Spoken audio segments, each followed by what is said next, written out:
Ang maging isang sundalo ng bayan ay hindi madali. Maraming mga responsibilidad na dapat gampanan para sa kapakanan ng sariling bayan.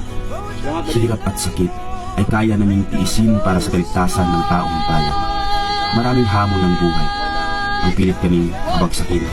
Ngunit walang sinuman ang kaya kaming sindakin sapagkat kasama namin ang Nes Kapitlasyo na pinagbibigay lakas ng loob upang labanan ang mga hamon ng buhay. Nes Kapitlasyo, ang aming baon para sumulong at bumangon sa bawat hamon ng aming buhay. Kaya saludo kami sa iyo, Nes Cafe Classic. Kung pag-inenta nyo, magkape na, Nes Cafe Classic.